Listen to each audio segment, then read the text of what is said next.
Le bras de fer autour du référendum d'indépendance de la Catalogne. Le parquet à Madrid avait prévenu la semaine dernière, une quarantaine de maires de la province sont convoqués à partir d'aujourd'hui par la justice. Je vous propose de retrouver en direct de Barcelone Henri de la Guérie. Henri, d'abord, qu'est-ce que la justice espagnole reproche exactement à ces maires catalans ?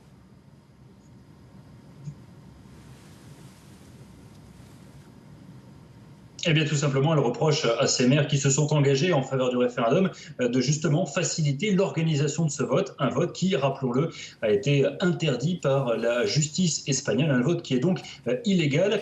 Ces maires, eh bien, s'ils organisent ce référendum, ils seront inculpés, ils seront poursuivis pour désobéissance, prévarication et malversation de fonds publics. Très concrètement, ils risquent d'être suspendus de leurs fonctions, ils peuvent également avoir à payer des amendes, voire même des peines de prison pourraient leur être infligées. En tout cas, ce matin, les 3 premiers maires convoqués par la justice eh bien, ont été accueillis par plusieurs dizaines de manifestants aux portes du tribunal. Ces 3 maires, à Barcelone et dans les Pyrénées, ont refusé de répondre aux questions du juge comme ils en avaient le droit. En tout cas, ce qui est certain, c'est que ce sont près de 700 maires qui se sont engagés en faveur de ce référendum. Cela représente à peu près 45% de la population totale de Catalogne.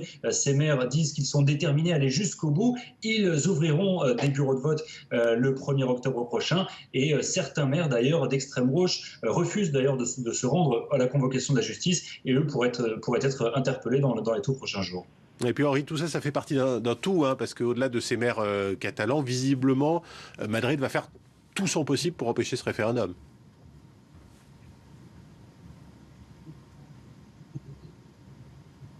Oui, effectivement, l'objectif est clair. Il s'agit de dynamiter la tenue de ce référendum, qu'il soit matériellement impossible à organiser. Et donc, il y a quelques jours, le week-end dernier, près d'1 million de tracts, d'affiches et de dépliants électoraux ont été saisis par la police. Ce matin encore, une imprimerie a été perquisitionnée. Elle est soupçonnée de préparer du matériel électoral. La rédaction de plusieurs journaux catalans a reçu la visite de la Guardia Civile, qui leur a rappelé que ces journaux n'avaient pas le droit de publier des annonces institutionnelle pour le référendum. Enfin, et c'est sans doute la mesure la plus spectaculaire, l'État espagnol a mis sous tutelle les finances de la région afin que pas un seul euro d'argent public ne vienne financer ce référendum illégal.